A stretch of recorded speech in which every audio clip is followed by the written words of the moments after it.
Okay, there it goes. Excellent. That's right.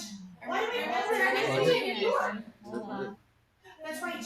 Why do we always Hold on. Why do we always And is it? I know. Well, I was there a long time ago. Oh my gosh. That would have been 2018. Yes. There might be a little delay. So is that there for Charlene Oh, you did start? I was Yeah, it started. Just to make sure. Started it right. Okay. Good stuff.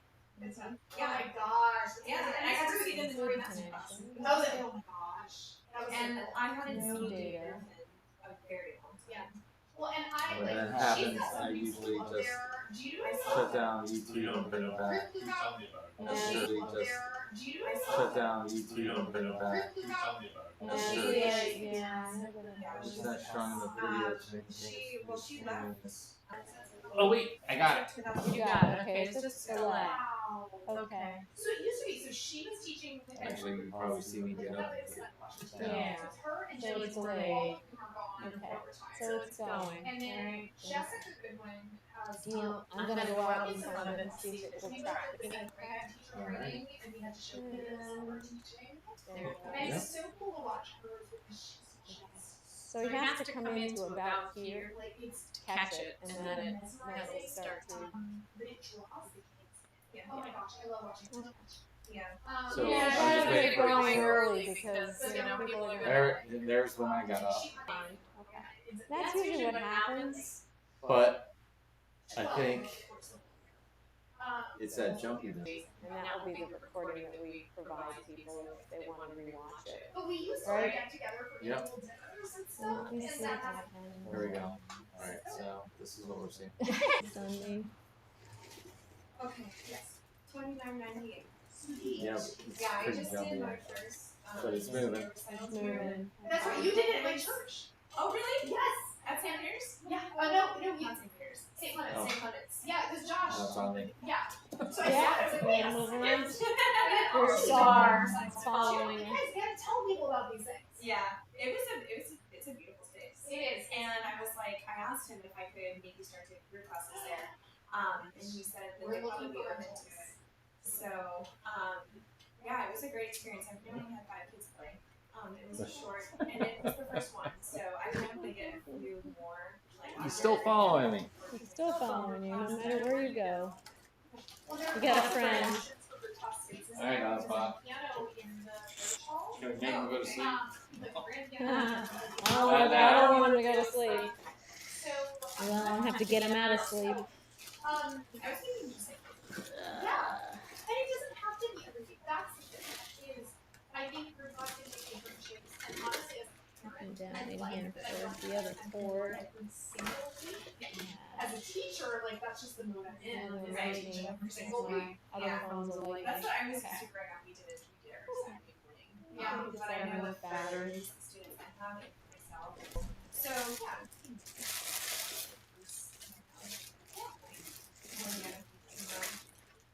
Check YouTube really quick. Yeah, it was 'cause great. it shut down. Josh was the perfect person to work with because The camera's still moving. Most of my kids Yep. are, It's got a warning, you know? Suzuki one. Okay. Yeah. And then I have like 2 very advanced students. Okay. And they can do both. I like that balance. Yeah. No, that's amazing. He's really No good data. with my young ones. And this is your he has a lot hotspot? of chops, so, Yeah. So you should be good. Mine was Right? We might have just cut down for a second and maybe it will come back in a second. Oh, it's back No, again. I would love to Something. It could be fun Well, to do, like, that's been there. It's on Okay. OBS. Okay. Feeling like you want to do recital. So we just gotta get Yeah, it was so short. each of again. Yeah, but that might be a good thing. Don't end But it's stream. still going. It still says it's live. Teachers in the 30 area. minutes and 50 seconds. Um, So you want me to end the stream and try to go back in? You could try it, yeah. I did printers instead of Hang on a second. Hang on. No. Usually just Yeah, coming back after a delay. Oh, I know Usually why. I'm talking to this at the same time, but sometimes I Susan can't. sees it. I used to. Okay. I don't know if it's when I have my son. She's or probably when I picking have us my up too. Okay. Let me call her real quick. Okay. I forgot my account on my phone at home. Mhm. Sometimes it'll pick up that way. Well, it just, you know, live stream is just not, unless So is it it's- live now? Yeah. Okay. You know, another thing I had in there, he said his Wi-Fi wasn't good, but if we could wire it. Yep. Yeah, it's you standing in front of the violins. Here in a second. Yeah, see, I've got an Ethernet cable, but he said his Wi-Fi was wonky. Yep. I mean, it'll always be better if it's Can you hear wired me? in. On the TV though. I know, but can you hear me through the television? I want to make sure the microphone's working. You don't have like We're a just testing. jack for Ethernet, do you? Through the YouTube. Anywhere over here? I do not. You do not. Okay, just Yeah, a all the question. computers are hardwired in. Yeah. Let me know. Yeah, it's always better to Because hardwire. the Like, robotics sometimes thing there's is a, fixed. yeah, it will just be a The little Wi-Fi bit of used to what be they okay see here. will be a delay. Yep. Yeah. Now it's saying it's an excellent connection, Alright. so it goes in and out, but I always carry it in case someone has a, I know. no worries. Yeah. No worries at all. I just thought I'd ask. Alright, so that's what it was. Yes. Now I won't be able Now to. it's saying excellent connection. So do you make So I think it's okay. We're just gonna let it run Yep. and whatever happens, happens. And then if people, if I get any squawks about it, I'll just say, well, I'll send you a copy of the video. And I already told Susan if there's any issues. I'll text you. Okay. Awesome. I'm sure it may stop and start because I just watched my niece's graduation in Meriden, Pennsylvania, and the same thing happened. And she had comics after too. We would all like, yeah, we would all bring food and like, it was like really, yes, yes. Yeah. And that's part of like Suzuki stuff is all about is that community. Yeah, it was really nice, and everyone would always like look forward to like we all knew like which family was bringing what. Oh, it's your favorite dishes. Yeah, it was great. Oh my gosh, that's amazing. Well, the cards, that's a nice thing too. And I know, like, when Asher gave his graduation ceremony on Christmas, and Jessica came over because we had family in town. Jessica came over to the house, and I and then she the straw set right here. Yeah. And that was just such a nice kid. That was so thoughtful. Yeah. So those things, like, they stick with you. Yeah. Okay. So this next is the fingers were like a little bit more than the sizes are. Plug my phone in, but I don't think Here, I you have got. It was a big deal and really This is scary. crazy. I didn't have an hour with it. Yeah, it's a big deal. It's an emergency. Yeah, it is a big deal. There we go. And that's Look like at that one that's business. even a It's all this ancient equipment that no one gets used anymore. That's just so my phone doesn't die and I use Wi-Fi. So, like, for those who want, Very really, good. like, it's a great way to prepare for meetings to go class. There we go. It is. It's Well, sending no that's the data, thing. but it will Like, come if back. I were to cross the lake, It's just facing that way. Do you want to proceed? There you go. yes, please. Yeah. Because it's trying to focus on find the person. Yeah. Okay. Well, we can just hang out. So I can't change this. Doesn't get more exciting than this. This is a beautiful shop. I like that safe over there. And I was like, that looks like keeping in there. And so he just stayed there all day, and apparently it was really nice in the morning. And then about noon, it got just he didn't want to drive back to his parents' house. So Do you know any of these children? No. Yeah, it's pretty brutal. I mean, the thing, this organization is the entire state of Florida. Yeah. I've been trying to go to as many. I've hosted a lot of them. Natasha's hosted a few. She's up in Tallahassee. So between the couple of us on the board, we try to kind of be present as much as we can be. I was going to drive to Drax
over here. So you got me, Eddie? Okay. Michael. Started. Okay, everybody, welcome. Thank you for coming all the way to Tampa. If you're local, that's great. I know some people came all the way from Fort Myers. Where were you coming from today? Tampa as well. Okay. For this cool violin workshop that we wanted to set up. My name's Heather Bissell. I'm president of the Florida Suzuki Association, and I've been trying across the state to get members of our association to do these types of kind of sit-ins and play-ins and graduation recitals and workshops for parents and teachers and students just like you. So tonight we're going to have Ethan Morency, and I'm going to pass it off to Catherine Michelson, who's kind of been the coordinator of this event in this area. Finally got to meet her in person. I'm going to give her my mic. We'll just keep passing the mic. And she's going to tell us all about the shop and Ethan. Okay. Well, I'm so excited you guys are here, and I'm so excited that Ethan and Maddie are able to do this. I know you've come here before for things. You guys have been here before for things. Is this the first time for you all? So I remember a time not too long ago when there was no violin shop in Tampa, and it was a wasteland. And so I was thrilled when Ethan and Derek opened up this shop. You said 13 years ago? Will be, yeah, it's going to be 13 in August. And this shop is just, aside from high quality work and being really helpful, they are also just real supporters in the community, and that is so appreciated. And offering to do things like this, Ethan will come and talk at a string techniques class that I teach at USF, and talking to those college students about what types of repairs when they're in a classroom setting they can do on their own, what they need to bring to the professionals, things to look out for. And so this has just been a wonderful resource, and they're a wealth of knowledge, which is great too. So no question is too silly to ask. They take everybody seriously and value everybody, and will answer any questions you have. So that's what I'm excited about tonight, is to hear from other people's perspectives on choosing instruments, taking care of instruments, and then seeing the workshop a little bit here too. So thank you to Ethan and Maddie. Absolutely. Okay. We'll let you off the hook. Ethan, I'm going to have you come. Are you going to speak first? I'm going to have you come in front of me so that it tracks on me. Okay? So just stand right in front of me. You can be really rude. Okay. Just stand right in front of me, okay? And then step away. All right. Oh, it passes out. Cool. Well, yeah, welcome guys. Yes, familiar faces, and welcome guys. Thank you for making the drive. We're a very niche shop, so I mean, the violin family is our entire world here. Everybody that's here is a musician. Everyone is, just wants to help and get young kids excited about music, and have the best start that they can as they start that journey. Maddie's our violin specialist. She's been with us for a couple of years now. All in total, we have about, including like part-time people, we have about 17 people that work here. So there's a lot going on. The room that we're in now, obviously this is our showroom here. We're going to go into the workshop in just a bit, and then we have some offices and things like that in the back. So the shop is a lot bigger than it appears. There's always something going on. We have technicians working on school repairs and lots happening. So yeah, welcome everybody. So Maddie's going to talk to us about just instrument selection, just some basic maintenance tips, and we'll probably spend about 20 minutes in here, and then we can go into the workshop, and I'm just going to go over the basic parts of the violin, kind of what goes into constructing an instrument, why they get so expensive, things like that. So yeah, well. Alrighty, so I know that you've been playing for 4 years, right? And how long have you been playing for again? 6 years, and then do we have some violinists over here? Both of you? Stay with me for a second. Oh, awesome, great, okay. So, how did you find your violin? Did you get it in a shop? No? It's the music shop. Shop, awesome. Did you get your violin in a shop? No? Okay, this violin. My first violin now. No? Okay, what about you guys? Yes? Did you all pick out your instruments yourself? Or did your teachers help you? Yeah, there's so many ways that you can do it. But once you start getting more advanced and growing in size too, the whole process of buying a violin is kind of an art in and of itself. And it's kind of difficult to do if you've never done it before or you don't have any guidance. So That's why it's really nice to come to a shop where we can kind of help you figure it out, see what's out there. Kind of where you want to start is thinking about what you like and what you're interested in, you know, when you play your violin. When you play your violin, are there any qualities that come to mind that you really enjoy? Like, what do you mean? Like, do you like playing things like really loud or maybe softer? Softer, okay. Do you like kind of warmer or things that sound really bright? Like a little bit warmer. I like calming music. Okay. Yeah, so a lot of the times, kind of the music that you're drawn to and that you enjoy playing can inform some of the qualities that you're looking for in an instrument. So I would say a lot of players who like that more lyrical, soft stuff are going to tend towards warmer, darker instruments. Is there anyone in here who likes to play really fast, kind of like virtuosic, fun, lively passages? Not yet? Okay. You know, then you might be drawn to a brighter sound. But really, at the end of the day, what you're looking for is something that's really well balanced, that can kind of offer a little bit of both. But if you can kind of hone in on what you like and what you really enjoy about playing with your instrument, that can really help guide you when you're looking for kind of that next step up or that next instrument. And then, you know, when it comes time to come to the shop and to go by process of elimination, there's so much out there, right? I mean, look, that's a lot of violins, right? Like, where do you even start?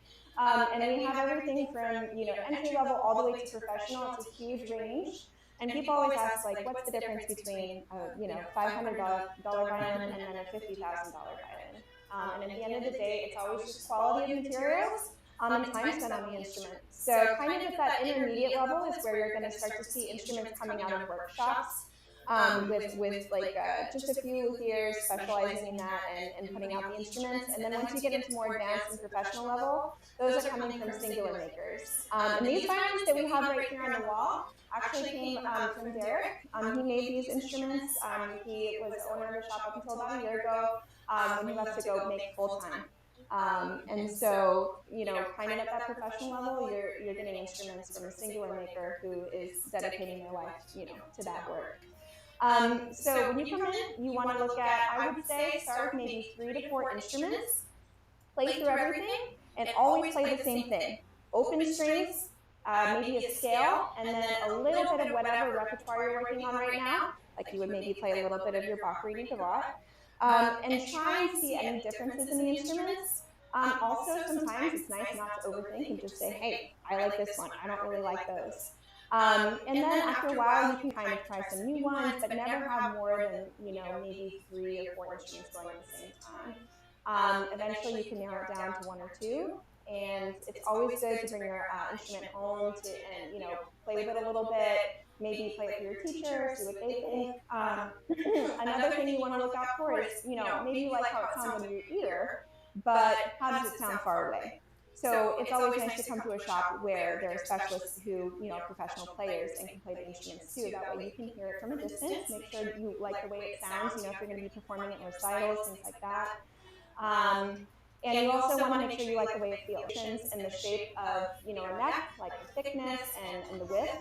You want to make sure that, you know, it feels comfortable to plop those fingers down. You don't have to work too hard to get a good response.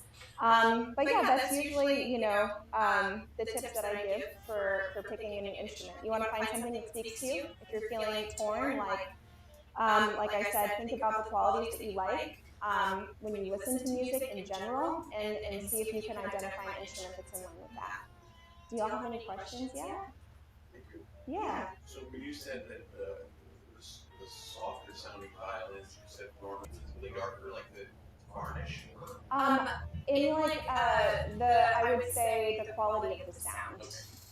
And I don't think, you know, you can always say that a softer, you know, violin is necessarily going to be darker and warmer, but that's typically what I find working in the shop and playing through instruments.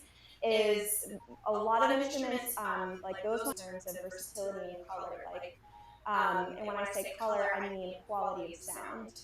A little bit more to play with in your palette of tone, versus a lot of violins that are brighter tend to have great projection, super loud, that kind of thing. And sometimes, I mean, the goal is to find something that has it all, right? And I think every once in a while you can find that gem. It also depends on the person. I think every violin sounds different depending on who's playing it. So at the end of the day, it's really just kind of like a matchmaking process. I've heard players pull sounds out of certain violins that, you know, I hadn't heard up until that point. I definitely think like there's a moment where you can tell that someone is really enjoying the way that the violin is sounding, and it comes out when they're playing. Usually I can tell what violin someone likes the most just by the way they're playing it and how it sounds. So really the best thing you can do is to just play a lot of instruments. If you don't know what you like, that's a great way to find out. And you know, the way it looks is cool too. That's always fun. But usually it doesn't have an impact on the sound. It's a different thing. But there are like really cool things that we can do with the, you know, way violins look. This one has some cool pearl detailing around the purfling. So typically violins just have, you see these two lines here on the side that go around the edge of the violin? That's called purfling, and it's inlaid in the violin. Typically, if you're going to get a violin online, sometimes you'll see painted on purfling. But this one has pearl inlaid. Yeah. So this is what the typical purfling looks like. That's probably what you see on your violin. Yeah, right? So do y'all have any more questions about, you know, kind of how to navigate finding a violin? Yeah. What's your question? Why do you make the violin? Why do we make the violins? So that you can play them. Yeah. Any other questions? No? Okay, I'm going to talk a little bit about how to maintain your instrument and take good care of it. I know y'all have been playing for a while, so you probably know some of this, but just in case, it's always, you know, a good idea to have a refresher. So typically, when you're playing, you're taking your bow out of your case, right, tightening it. Does anyone have any things that they keep in mind when they're tightening their bow? What do you keep in mind? Tightening your bow? That's a good thing to think about when you're tightening your bow. You never want to tighten it too far, so you always want this curve in the stick. If you got two railroad tracks, it's way, way too tight. A lot of times, like pinky nail, my finger at the middle point, that's about how much you need, or if you use a tuning fork, but it'll do. You want to pass it through and make sure that it's touching on both sides. If there's any space, it's probably too tight. And if that's about as tight as you need to make it to get enough resistance when you play, then I would take it to the shop just to make sure everything's all good with the rest of the bow. About how often do we rosin our bows? Anyone? How often do you rosin your bow? Well, when I practice Every day? Yeah? What about you? Every few days? Okay. What about you? I would say both of those are totally fine. If you're rosining your bow every day, I would say just a really light coat. You're probably going to get a lot of rosin residue coming off of your stick onto the violin.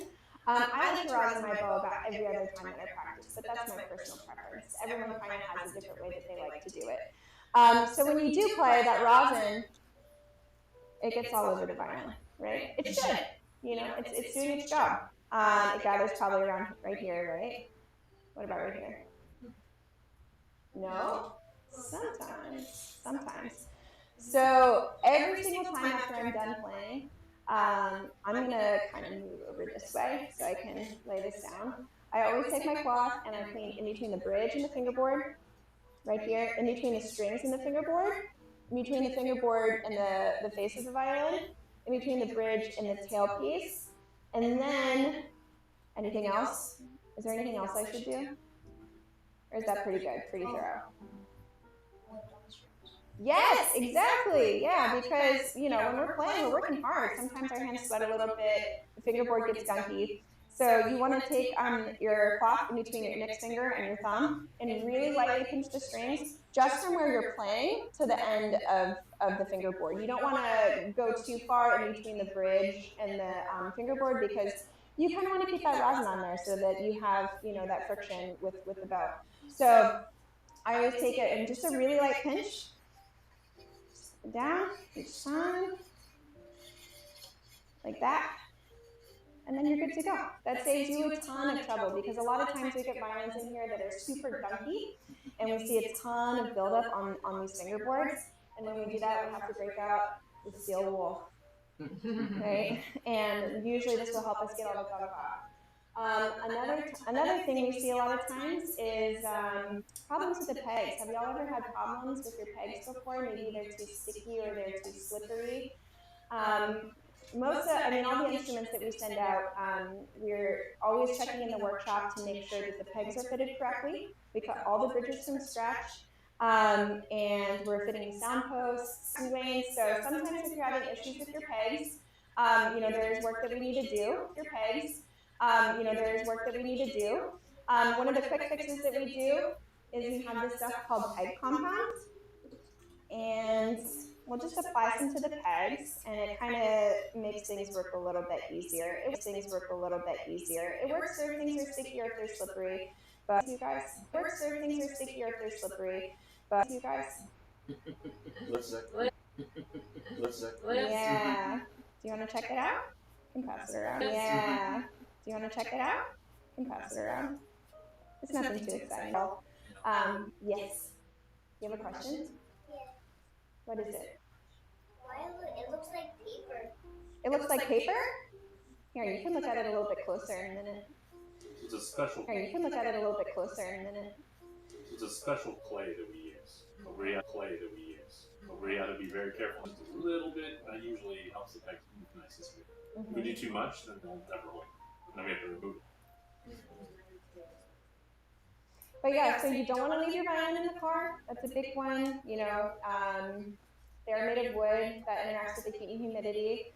All of the sides are held together with hide glue, which is designed to release under pressure. So things will open up. You'll likely get an open seam, which is an easy fix. It avoids anything cracking on the face. But of course, we don't want that. Also, like the heat can cause damage to the varnish over time.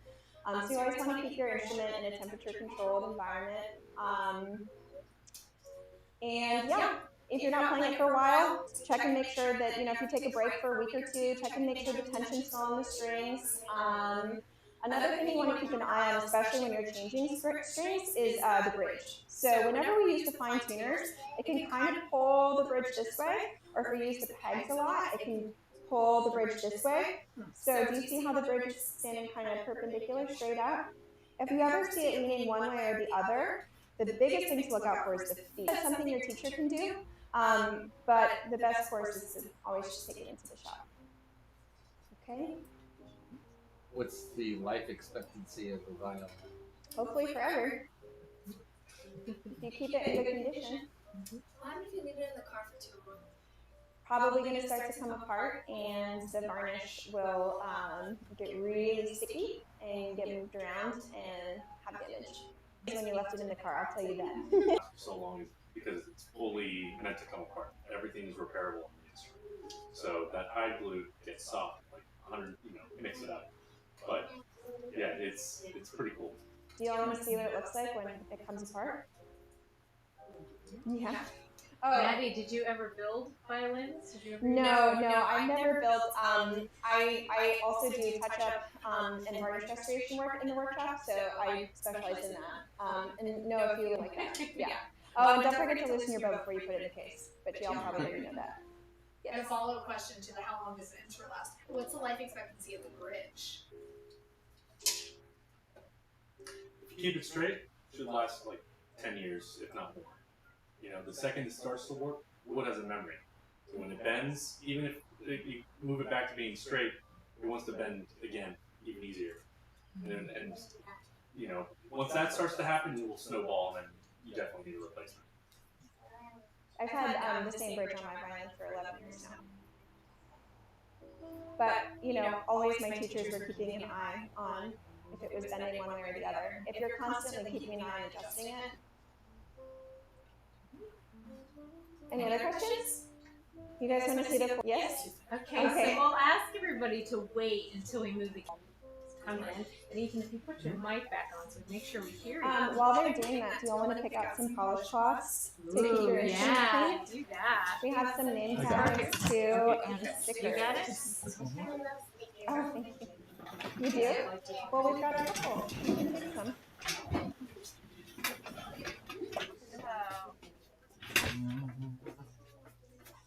I'm gonna use this chair. Yeah, sure. You want to check them out? They're over here. You're gonna be here or here? We'll be right back. Okay. That's already We kind have of some more fine. Copeland. Do you like Oh, it's better? green right now. No, So which it is will good. go wherever it points. Yeah. Okay. Yeah, I would just, yeah. And can it Yeah, sorry. extend any further? Oh wait. I think you're fine in height. Well, I think the kids. Oh, okay. There we go. As long as we keep an eye on that. Just that I'm not. That's it. Yes, yes. I'm not yeah. touching anything. If anything, if we could put Can it you on see this him table. okay? If we could put it on a work bench right behind you. Yeah. Violence from the car. Yeah. You can control it. There we go. Perfect. It's just gonna aim in one spot. Okay. Okay. Yeah.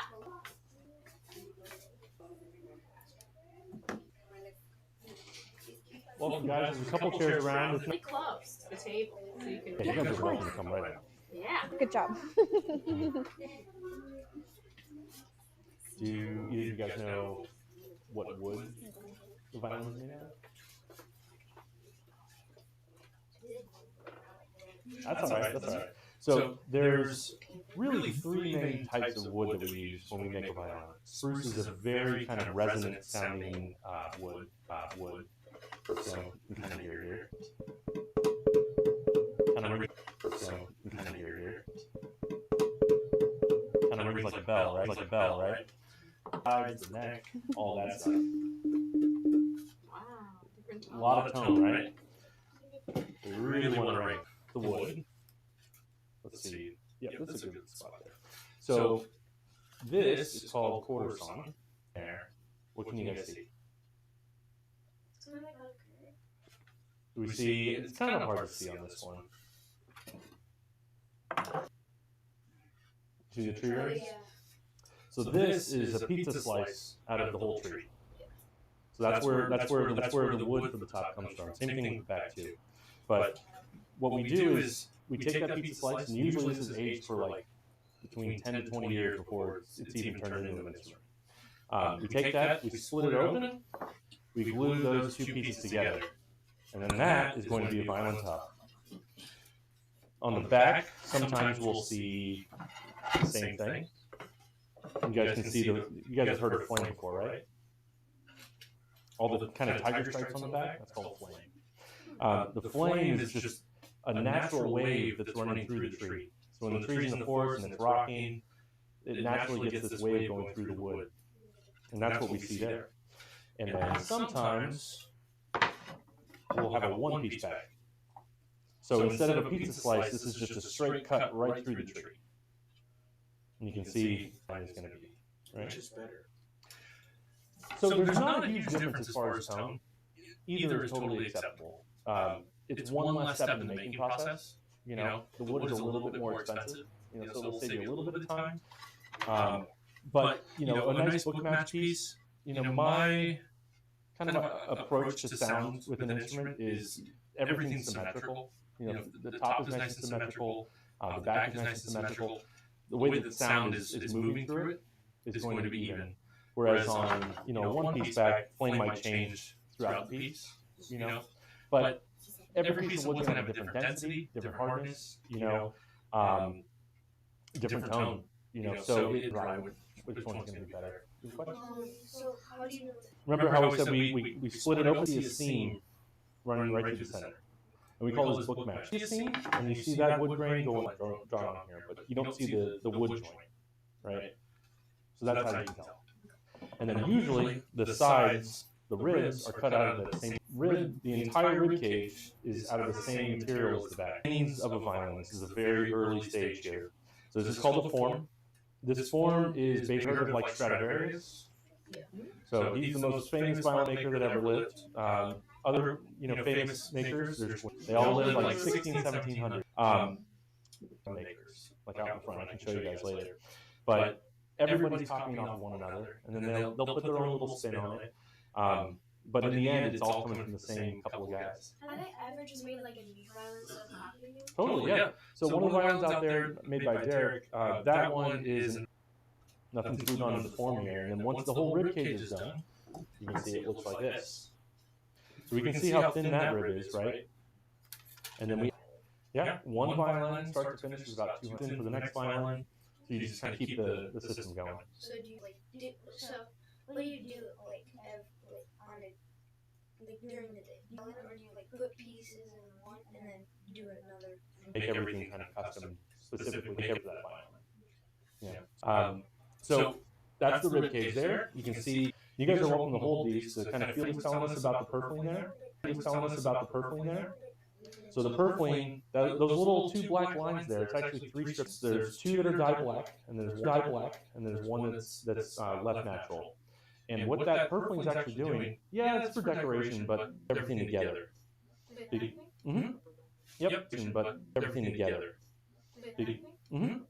Yep. So on the vinyl top, you can see. Is it a different kind of wood? Some makers make their own stuff. You know, sometimes it's basswood. Make their own stuff. You know, sometimes it's basswood. You know, sometimes it's maple. You know, sometimes it's maple. So we have the purfling channel there, and you can see these ridges here.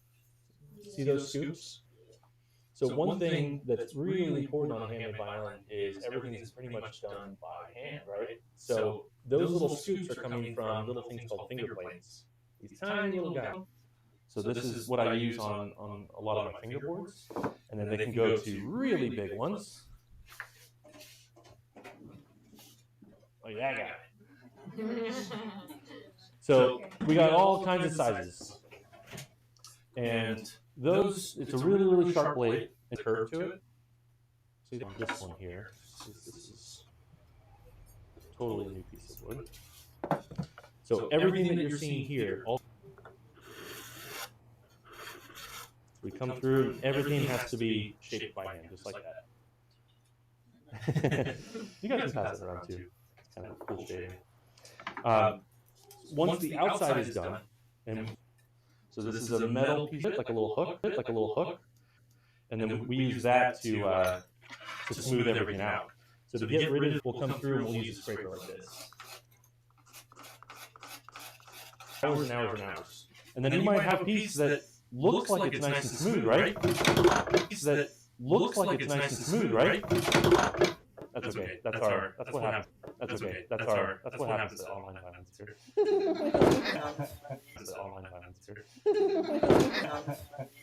But a lot of times when arching's being done, we'll turn off all the lights, we'll close the shade. When arching's being done, we'll turn off all the lights, we'll close the shade. It gets really dark in here because we want to see. Every little bump, every single little bump. Every single little bump there, we're going to try and get rid of it. Get a bump there, we're going to try and get rid of it. Get everything super smooth. Everything super smooth. Why don't you use sandpaper? So sandpaper leaves a very fuzzy finish. And that fuzzy finish will make your varnish look fuzzy. So the fuzzy finish will make your varnish look fuzzy. So the translucence kind of changes a little bit in the varnish. What's really crazy too is, you know, back in the day they didn't have sandpaper, right? They had scrapers, and then they had like a sawgrass. They literally they took like sawgrass. They had like a sawgrass. They took like sawgrass out of the field. They would dry it out, and then they would paper. Neck. This is a whole violin neck. It's in there. It's in there somewhere. You can kind of see how that looks. That comes out of that piece of wood. Wait, do you want you use the thing? I forgot what was the name. Which one? On scrolls, we use a lot of chisels. So we use chisels and gouges, kind of the same thing, but they all different curvatures because this isn't necessarily a curved inward, right? And why is it called a scroll? You know why? You got it. Some makers get really crazy, like they'll tune this, like they'll have like a little xylophone next to them. they'll see what note this is and try to match it. So it can get pretty crazy. But the scroll is important to the violin because this is kind of the fingerprint of the maker. Violin that's 100 years, it's really difficult to make an exact copy of the scroll. There's always going to be slight changes in it, and there's going to always be slightly different hand techniques too. That all kind of reveals itself in here. It's how everything is scooped out, how deep things are scooped out. So that's to the violin. Just. So, do you just go like?